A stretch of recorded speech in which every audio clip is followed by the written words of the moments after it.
Crevisa oferece Jornal Nacional. Boa noite. Boa noite. O endereço de imperadores brasileiros está arruinado. E o mundo lamenta a perda de um acervo de valor incalculável. Nossos repórteres recontam a cronologia do desastre de fogo. A história do Museu Nacional e do prédio que o abrigava. E como a tecnologia pode replicar uma parte do que se perdeu. Prorrogada a campanha nacional de vacinação contra pólio e sarampo. O IDEB retrata as maiores deficiências do ensino básico no Brasil. O presidente argentino anuncia medidas contra a crise econômica. E Marta está de novo na final dos melhores do ano da FIFA. A partir de agora, no Jornal Nacional.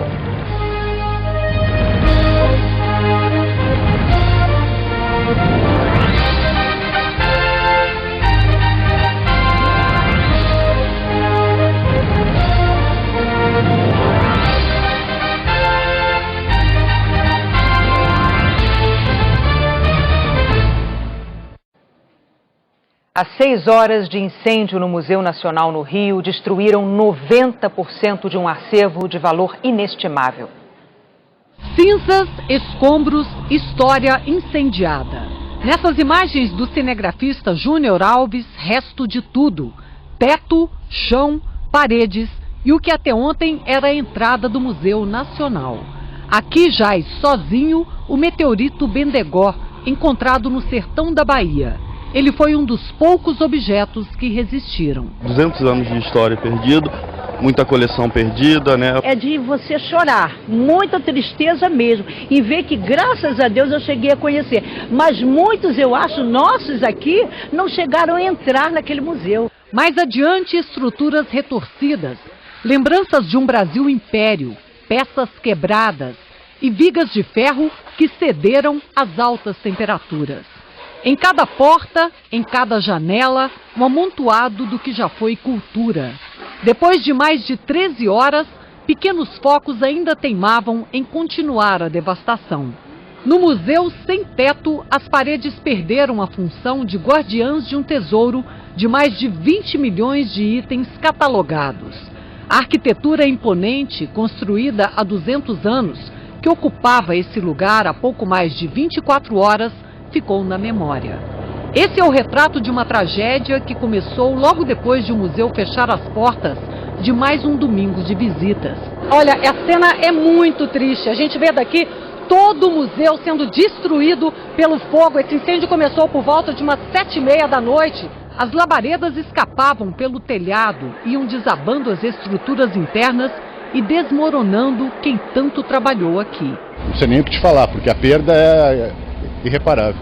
Era difícil levar conforto em meio a tanto desespero. A gente sempre soube que um dia isso ia acontecer, porque infelizmente faltava recursos para proteger o nosso palácio. Está tudo perdido, sabe? É a arte, é a história, é a ciência, tudo perdido.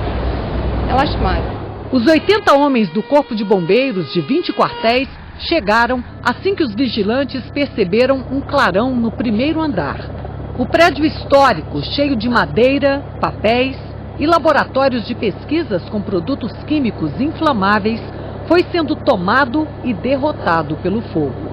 Mais de 2 horas depois do começo do incêndio, as chamas ainda não foram contidas. Esse aqui é o segundo caminhão-pipa que é retirado. Eles trazem água, a escada Magiros, uma delas só, trabalhando, jogando água lá dentro, mas eles ainda não conseguiram conter o incêndio. Agora há pouco, os bombeiros e a Defesa Civil se reuniram com pesquisadores e a direção aqui do museu para tentar encontrar os lugares onde estão produtos químicos armazenados. Mas faltou água nos 2 hidrantes. Nós percebemos claramente que faltou uma logística e uma capacidade de infraestrutura do Corpo de Bombeiros que desse conta de um acontecimento tão devastador como foi esse incêndio. A gente passou por uma dificuldade de abastecimento de água, que já está solucionada. Essa falta de água atrasou o controle, então? Atrasou por cerca de 30, 40 minutos e isso nos atrapalhou bastante. Os bombeiros pediram ajuda à Companhia de Água do Estado, que mandou caminhões-pipa. A SEDAI negou que tenha faltado água. Mas até o lago, em frente ao museu, teve que ser usado. Com a demora, o fogo acabou chegando a um lado do prédio que ainda não tinha sido atingido. A minha sala, na verdade, é o primeiro piso dessa ala de cá. Eu consegui salvar parte do equipamento, lupa, microscópio, um pouco de alguma coisa básica, pelo menos de microscópio, são coisas mais caras. E a gente arrombou uma porta e conseguimos tirar, mas praticamente o resto tudo foi embora. Finalmente, uma notícia boa, o fogo foi praticamente controlado depois de 4 horas do início desse incêndio aqui no Museu Nacional, na Quinta da Boa Vista, no Rio de Janeiro. Mas as chamas voltaram de madrugada. Pela manhã, uma multidão se reuniu em frente ao museu. A prefeitura manteve os portões fechados para garantir a perícia da Polícia Civil. Houve protesto e um grupo forçou a entrada. Estudantes, pesquisadores e vizinhos do museu queriam ver de perto a extensão do estrago. O que restou foram lamentos silenciosos, que ainda não têm resposta. Como o Museu Nacional pertence à Universidade Federal do Rio de Janeiro, é a Polícia Federal que vai investigar as causas do incêndio. Pesquisadores e funcionários sabiam que mais cedo ou mais tarde essa dor seria inevitável. Você pega nos depoimentos dos ex-diretores sobre a questão de verbas e apoio do governo, sempre foi dramático, sempre foi escasso. Aí está o resultado, era uma tragédia anunciada? É. A presidente do Instituto do Patrimônio Histórico e Artístico Nacional disse que desde 2004 o IPHAN pedia providências. A universidade não paralisou a instituição, o Corpo de Bombeiros também é responsável por vistorias, também não paralisou a instituição. O Corpo de Bombeiros declarou que não havia registro de risco iminente no local que justificasse a interdição. Números do Ministério da Fazenda mostram que os repasses do Ministério da Educação para a Universidade Federal do Rio de Janeiro aumentaram de 2014 para 2017. Passaram de 2 bilhões e 600 milhões de reais para 3 bilhões e 100 milhões no ano passado. Só que o aumento de R$500 bilhão foi praticamente todo usado no pagamento de pessoal, que saltou de 2 bilhões e 100 milhões para 2 bilhões e 600 milhões. Nesses 4 anos, os repasses de custeio, como por exemplo luz, água e manutenção, tiveram um pequeno aumento e o investimento caiu. A UFRJ cortou o custeio para o Museu Nacional de 2014 para 2017, segundo a Consultoria de Orçamento da Câmara dos Deputados. A verba caiu de R$676 mil para R$452 mil no ano passado. O reitor diz que é pouco dinheiro e a universidade é obrigada a fazer escolhas na hora de usar os recursos. A UFRJ perdeu muito do seu orçamento nos últimos 5 anos. O Museu Nacional, como as demais unidades da UFRJ, tem recebido com redução, porque se o orçamento foi menor, enfim, da UFRJ, por suposto que as unidades receberam proporcionalmente menos. Agora, depois de tudo o que aconteceu, o Ministério da Educação liberou R$15 milhões para obras emergenciais no que restou do museu. O dinheiro vai ser usado na sustentação da fachada, na retirada dos escombros e na instalação de uma cobertura. O ministro da Educação foi até o museu e disse que vai liberar outros 5 milhões para o projeto de reconstrução do Museu Nacional. Mesmo no momento brasileiro de maior número de volume de recursos no Brasil, não foi disponibilizado o recurso para a recuperação, para algumas reformas. Esse trabalho estava sendo feito, inclusive com especialmente no sistema de combate a incêndio, com o BNDES. Recurso esse que foi assinado agora no mês de junho. Infelizmente, não chegou a tempo como gostaríamos. O projeto inicial não previa exatamente a atenção com a questão da segurança e foi a equipe do próprio BNDES que solicitou a inclusão disso, e isso implicou um tempo adicional para análise e aprovação do projeto. O Museu Nacional permanece interditado pela Defesa Civil. Não há risco iminente de desabamento. O Jornal Nacional apurou que a Polícia Federal já começou a fazer a perícia hoje. A Delegacia de Repressão a Crimes de Meio Ambiente e Patrimônio Histórico está conduzindo o inquérito. O museu mais antigo do Brasil foi residência de um rei e de 2 imperadores e abrigava 20 milhões de peças. A comemoração dos 200 anos do Museu Nacional há 3 meses foi em ritmo de carnaval e virou enredo na maior festa popular brasileira. Mas quem conhecia o frágil estado de conservação do prédio sabia que havia mais motivos para lamentar do que para celebrar. A maior instituição de pesquisa do país, que teve visitantes ilustres, como o físico Albert Einstein, tinha salas fechadas há 15 anos e paredes caindo aos pedaços. Final trágico para uma construção de 1803, que de tão luxuosa chamou a atenção do príncipe regente de Portugal, Dom João.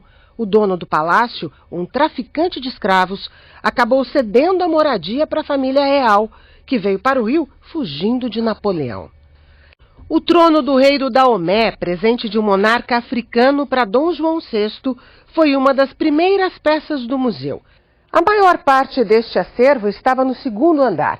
Em 1826, Dom Pedro I se encantou pelas múmias que viu num navio a caminho da Argentina. Ele cobriu o lance de outro comprador e o Museu Nacional ganhou a maior coleção de Egito Antigo da América Latina. Já a paixão da mulher de Dom Pedro, a austríaca Leopoldina, eram as pedras. Elas estavam no térreo, na área de pesquisa, como no dia 2 de setembro de 1822. Após uma reunião com os ministros recebidos no térreo, Leopoldina assinou a Declaração de Independência do Brasil. A sala do trono, no 2º andar, tinha retratos e móveis da época do Império.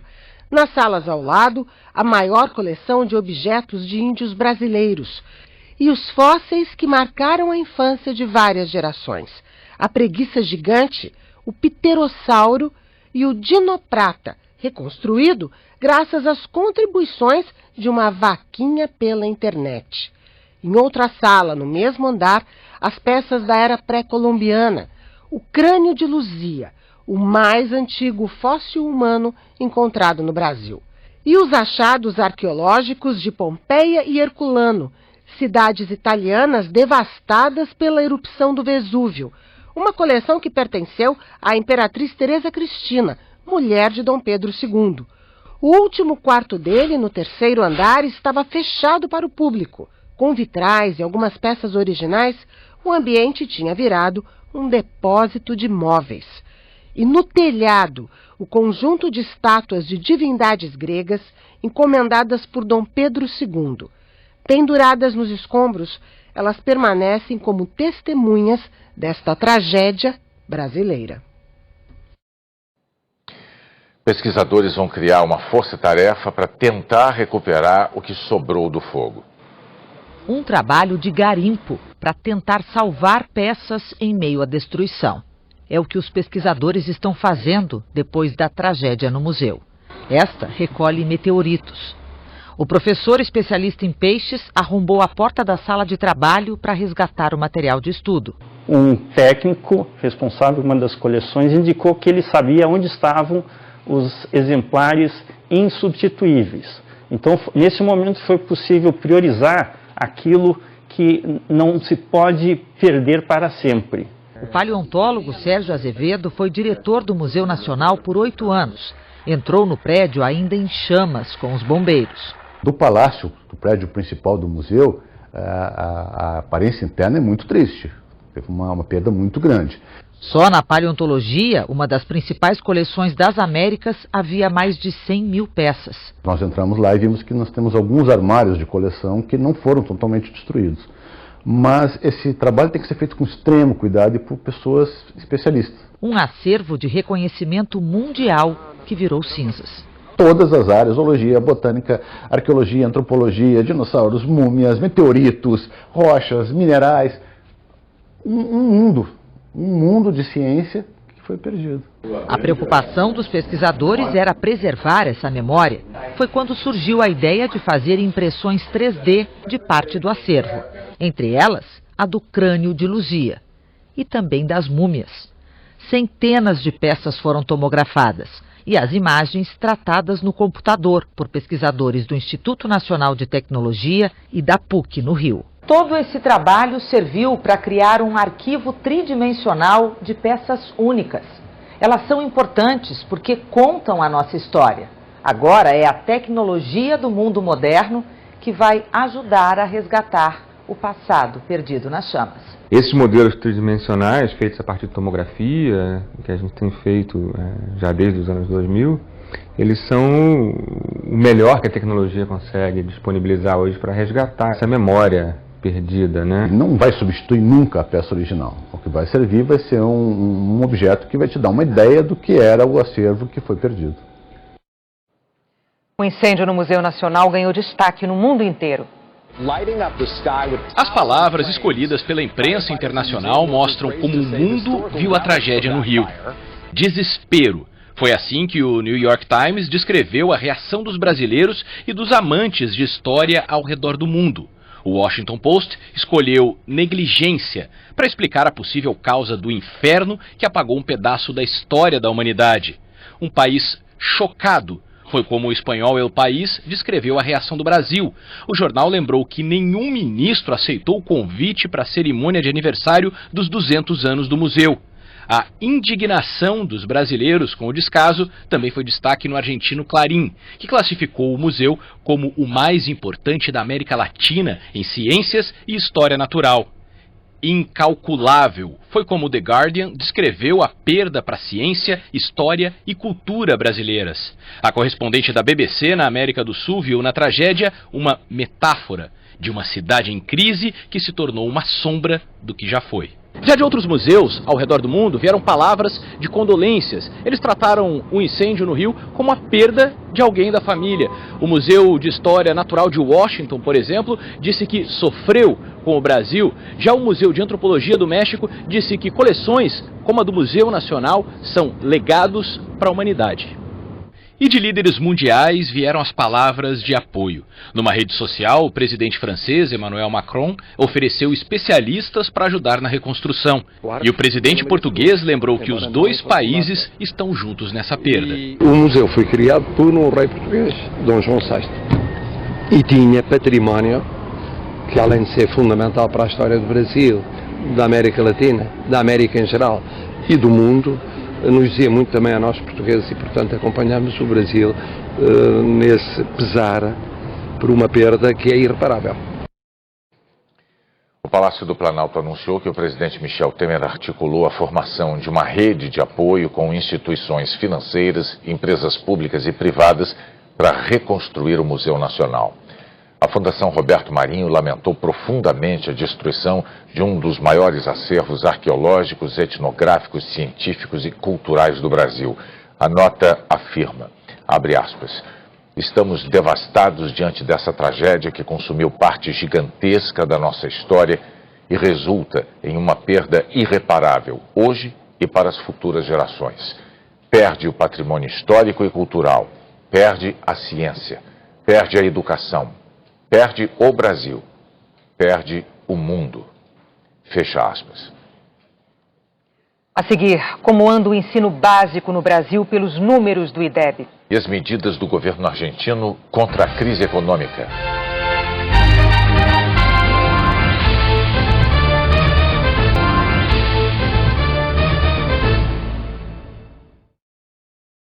O presidente da Argentina, Maurício Macri, anunciou hoje um conjunto de medidas contra a crise econômica. Dado este momento que viene por delante, Maurício Macri anunciou um pacote de medidas com o objetivo de zerar o rombo nas contas públicas da Argentina até o fim do ano que vem. Entre elas está um corte de 4% nos gastos do governo, a redução pela metade do número de ministérios e a criação de um novo imposto sobre as exportações. O presidente argentino reconheceu que o tributo é ruim para o setor, mas disse que o país enfrenta uma emergência e que, por isso, os exportadores, um dos poucos beneficiados pelo câmbio desvalorizado, precisam contribuir mais para equilibrar as contas do país. Me refiro àqueles que exportam na Argentina. Que seu aporte seja maior. Em 5 meses, o peso argentino sofreu uma desvalorização de cerca de 50% em relação ao dólar. Mesmo com as novas medidas, hoje a moeda argentina voltou a perder força. O pacote atende a exigências do Fundo Monetário Internacional, que em junho aprovou um empréstimo de 50 bilhões de dólares para a Argentina. Uma comitiva do governo argentino está a caminho aqui dos Estados Unidos para uma reunião no FMI amanhã. A intenção é convencer o fundo a acelerar a liberação desses recursos. No Brasil, o dólar comercial fechou em alta de 1,93%, cotado a R$ 4,15. As disputas entre os Estados Unidos e parceiros comerciais e as incertezas dos investidores em relação ao quadro eleitoral brasileiro influenciaram o mercado de câmbio. Em agosto, a balança comercial brasileira fechou com um saldo de 3 bilhões e 700 milhões de dólares. No ano, o saldo é de 37 bilhões e 800 milhões de dólares. O Ministério da Educação divulgou os resultados do índice que mede o desenvolvimento da educação básica. Das 3 etapas de ensino avaliadas, só uma está dentro da meta do governo. Na Pacata Carmo da Mata, em Minas, uma escola reescreveu sua história. Em 10 anos, deu um salto. Passou a meta do MEC no 5º ano. Nós não somos uma equipe, a gente é uma família. A média nacional para os primeiros anos ficou 0,3 ponto acima da meta. Mas o índice de reprovação e abandono é alto. De 2% no primeiro ano, sobe para 15,5% no 6º ano. Esta escola em Brasília reduziu a reprovação. O segredo está na mudança de estratégia. Os professores concluíram que não adianta reprovar, fazer repetir o ano sem atacar a raiz do problema. E uma vez detectada a falha, a ajuda é pontual para cada aluno e fora de sala de aula.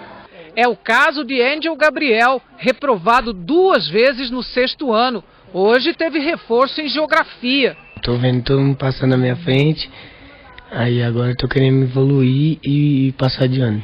Nos anos finais do ensino fundamental houve uma pequena melhora, mas ainda abaixo da meta. Mas quem não fez o dever de casa foi o ensino médio. Nenhum estado cumpriu a meta. A nota do ensino médio subiu 0,1 ponto, mas está quase 1 ponto abaixo da meta. E a taxa de reprovação no primeiro ano está em 23,6%. O Brasil é responsável, o Ministério é responsável, todos nós somos responsáveis. Quando a gente divulgou o resultado há 2 anos atrás, uma coisa importante foi buscar uma reação imediata, trabalhando neste novo ensino médio, trazendo a reforma de algo que está sendo discutido há muitos anos. Se o resultado não tem mudado, esta discussão permanece. Priscila Cruz, da ONG Todos pela Educação, diz que meta não resolve o problema. Não adianta para a gente poder conseguir avançar. Segundo, a gente precisa ter um plano consistente, que atravessa mandatos, que é suprapartidário, que independentemente de quem estiver ali na cadeira, no poder, vai executá-lo. Essas políticas elas vão se perdendo, porque é mal implementado, porque tem desvios e porque a educação não é prioridade dos governos.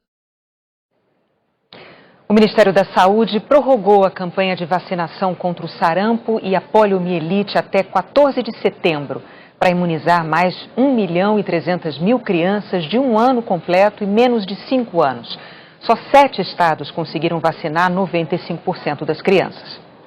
Falta vacinar muita criança brasileira ainda. Não é isso, Maju Coutinho? Boa noite. Oi, Bonner, isso mesmo. Boa noite para você, para Renata e para todos.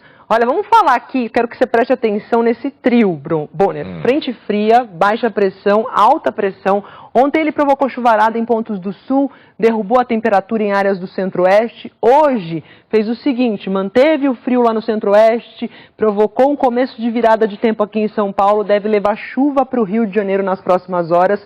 E amanhã abre o tempo lá no sul e tem queda de temperatura aqui em São Paulo e aí no Rio de Janeiro. 11 de mínima e 17 de máxima apenas em São Paulo, garoa por aqui. Rio de Janeiro com chuva fraca e só 24 graus à tarde. Temperatura abaixo dos padrões também lá em Cuiabá e em Campo Grande, que hoje teve a tarde mais fria do ano, com somente 15 graus. Amanhã vai fazer 23 em Campo Grande e 28 em Cuiabá. No sul, a chuva dá um tempo, faz sol, mas esquenta pouco. 9 de mínima e 17 de máxima em Curitiba. 13,20 em Florianópolis e 12,18 em Porto Alegre. Nos mares do sul pode ter ressaca e nos do sudeste também, olha aqui, com ondas de até 3 metros de altura. No Espírito Santo pode chover. No sul da Bahia tem previsão de chuva também. Chuva fraca entre o leste aqui da Paraíba e do Rio Grande do Norte e aquelas pancadas previstas principalmente para o extremo norte do país, como lá em Boa Vista. A gente tem chuvique em João Pessoa e sol o dia todo e 30 de máxima em Salvador. Boneto. Obrigado, Maju. Se essa chuva que vem amanhã para o Rio de Janeiro tivesse chegado ontem, talvez a gente não tivesse hoje chorando tanto, né? Aquele desastre no Museu Nacional. Paciência. Triste demais, triste demais. Tchau. Boa noite, até amanhã. Até amanhã. A seguir, as atividades de campanha de candidatos à presidência.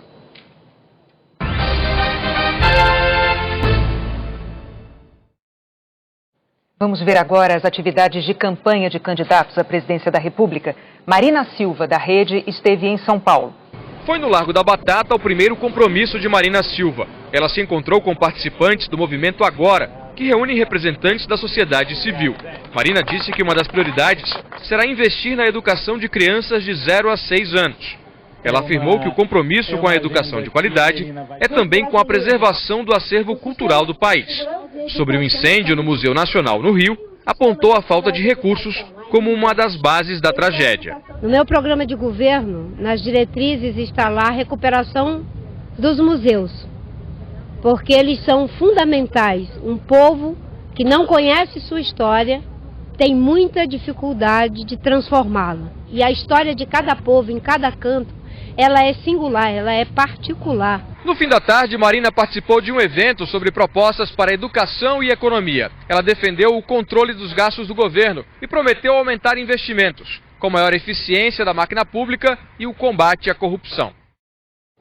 O candidato do PSDB, Geraldo Alckmin, também escolheu a capital paulista para fazer campanha hoje. Geraldo Alckmin passou uma parte da manhã reunido com aliados. Depois seguiu para atividades com eleitores. Geraldo Alckmin visitou um restaurante popular do governo do estado que cobra R$1 por refeição. São 54 unidades e essa aqui recebe 2.000 pessoas por dia.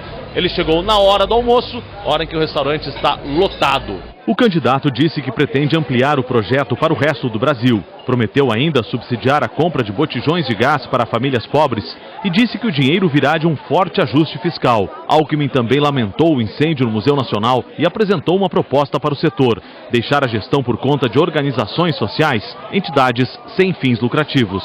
O orçamento da cultura na área federal ele é pequeno, proporcionalmente. Governar é escolher, né? Você escolher as prioridades. E de outro lado também modernizar a gestão, com contrato de gestão, buscando ter melhor resultado. Jair Bolsonaro, do PSL, fez campanha no Rio de Janeiro. O candidato do PSL, Jair Bolsonaro, cumprimentou eleitores em Copacabana, zona sul do Rio de Janeiro. Ele chegou neste hotel acompanhado de assessores para participar de um almoço organizado pela Confederação Nacional de Empresas de Seguros. Os jornalistas não foram autorizados a cobrir o almoço com o candidato, mas Jair Bolsonaro disse que uma das propostas para o setor é combater o roubo de cargas, o que, segundo ele, pode reduzir o valor dos seguros. Jair Bolsonaro também falou sobre a destruição do Museu Nacional. Disse que, se eleito, vai transformar o Ministério da Cultura em uma secretaria do Ministério da Educação e que só vai fazer indicações técnicas para cargos na área. Chegou esse caos, essa situação que se encontra. Quer um museu bem administrado? Podemos visitá-lo. É o Museu Aeroespacial, lá no Campos Afonso da Aeronáutica. Lá é um exemplo de administração. Tem recurso sobrando, o que falta é adequadamente investir recurso nessa área que não vem sendo feito. O candidato do PDT, Ciro Gomes, fez campanha em São Paulo. Pela manhã, o candidato participou de uma sabatina com a Folha de São Paulo, o UOL e o SBT. Ciro Gomes disse que dará vaga em tempo integral no ensino profissionalizante para pelo menos metade dos alunos de 11 a 19 anos. Ciro Gomes disse que dará início a várias reformas, como a da Previdência, nos 6 primeiros meses de governo e que, em casos de impasse, vai fazer um plebiscito para ouvir a população. O candidato do PDT defendeu a revogação da lei do teto para os gastos públicos e relacionou a medida ao incêndio no Museu Nacional no Rio, lamentou o que houve e disse que vai investir em cultura. A cultura é onde uma nação afirma sua própria identidade. São coisas práticas, é onde se consolidam hábitos de consumo, é onde se prepara a sociedade para enfrentar o drama de não consumir, destruindo o planeta. Portanto, é com essa centralidade que eu pretendo, já no meu programa de governo, em todos os governos que eu ocupei, dar à cultura. O candidato do MDB, Henrique Meirelles, também fez campanha em São Paulo. Pela manhã, Henrique Meirelles participou de entrevista para a rádio e televisão. Durante a tarde, Henrique Meirelles veio ao diretório estadual do MDB para um encontro com a juventude do partido. Na chegada, ele conversou com jornalistas.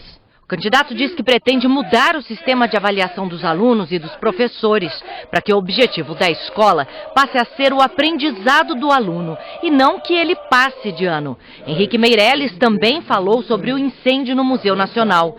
Disse que, se eleito, sua prioridade será recuperar o museu. O Museu Nacional tem que ser recuperado rapidamente. Isso aí não pode funcionar dessa maneira. Então, uma das maneiras que nós vamos resolver esse tipo de problema é exatamente tendo a estrutura de governo que funciona em todos os níveis, não é apenas na questão de história, mas é na saúde, na educação, na segurança. No fim do dia, Meirelles foi ao Instituto do Coração discutir propostas para a saúde. O ministro Carlos Orbach, do Tribunal Superior Eleitoral, suspendeu a exibição na TV da peça de propaganda eleitoral que o Partido dos Trabalhadores apresentou no último sábado.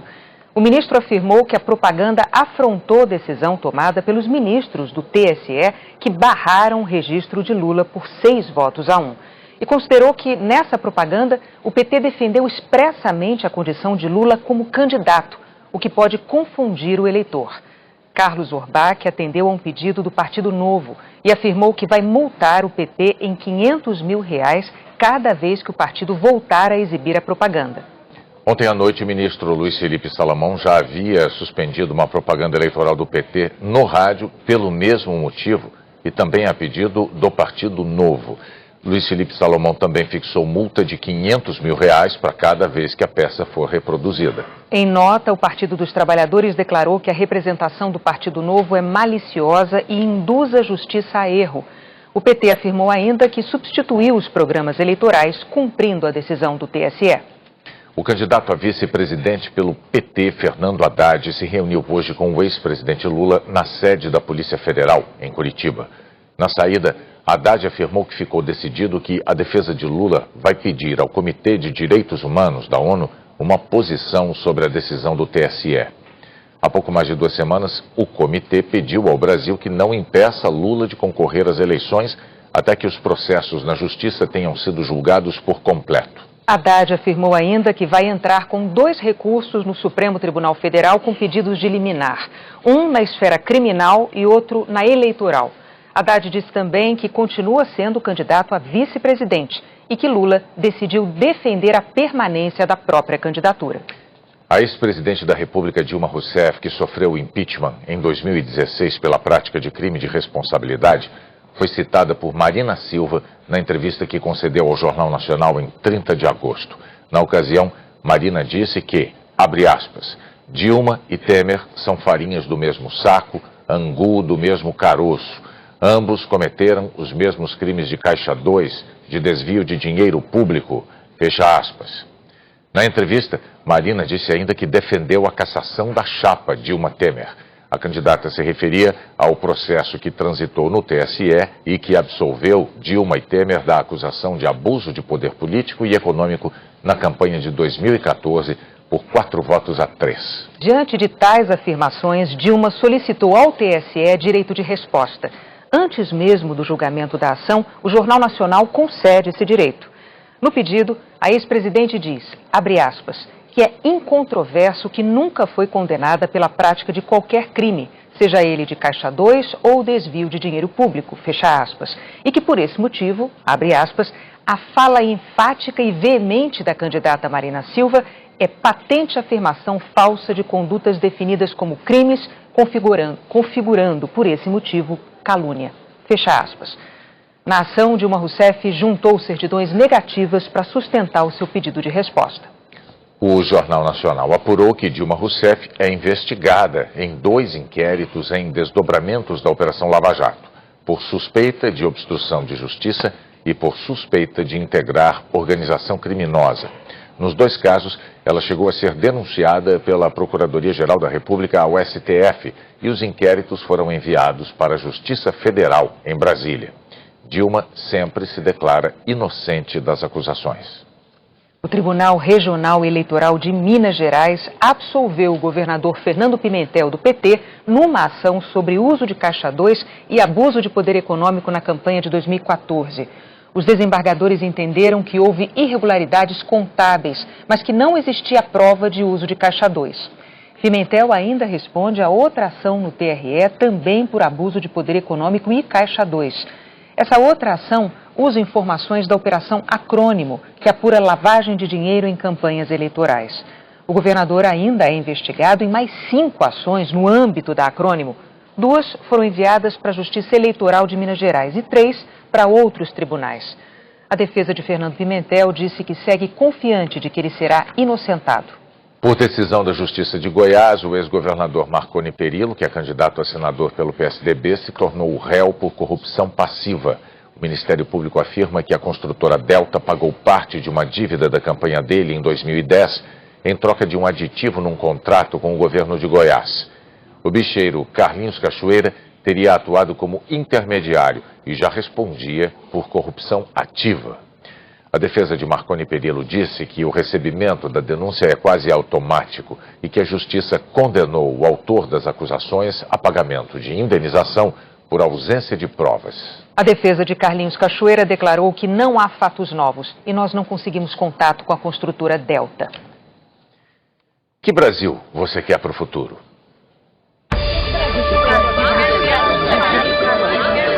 Sou Angélica, sou de Inajá, Paraná, e o Brasil que eu quero para o futuro é um Brasil em que as usinas não queimem canas nas proximidades do município em nosso país. Além de causar um grande impacto ambiental, prejudica a saúde da população. Esse é o Brasil que eu quero. Preservação ambiental é um compromisso com a vida. Sou Fernando Xavier, estou falando de Argirita, Minas Gerais. E o país que eu quero para o futuro é um país com mais educação, mais saúde, mais segurança, incentivo do governo na implantação de indústria em nosso município, evitando que nossos jovens saiam de sua cidade e busquem opções em cidades maiores. Meu nome é Valdecir, eu sou do município de São Carlos, Santa Catarina, e o Brasil que eu quero é um Brasil com mais igualdade racial, mais igualdade no meio GLF e mais política justa.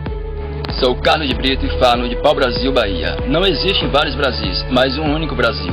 Como disse Renato Russo, para o Nordeste o país vira as costas. O Brasil que eu quero é um Brasil mais humano e acolhedor, onde haja respeito e amor ao próximo, sem segregação e sem união.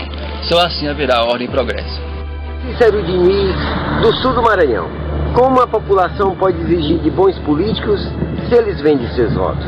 Como a justiça pode exigir dos políticos que eles sejam honestos se eles se corrompem também?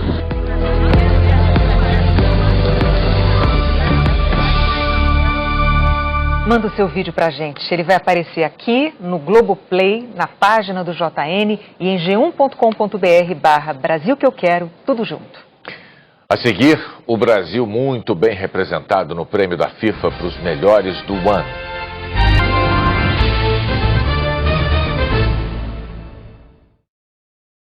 A vitória de ontem no Grande Prêmio da Itália aproximou Lewis Hamilton do pentacampeonato na Fórmula 1.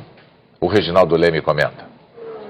De que adianta a Ferrari ter conseguido pela primeira vez em quase 5 anos fazer um carro melhor que o da Mercedes se Vettel continua jogando fora as chances de conquistar o título que a equipe não ganha há 11 anos?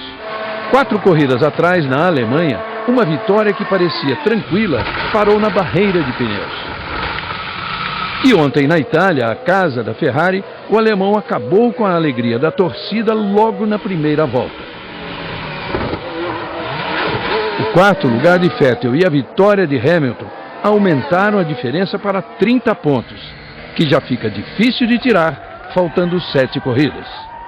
Enquanto Vettel se perde nas trapalhadas, Hamilton mostra sangue frio e eficiência em busca do pentacampeonato, E na próxima etapa, a Ferrari ainda fica sem a vantagem técnica que alcançou, porque nas ruas de Singapura as diferenças entre os carros desaparecem.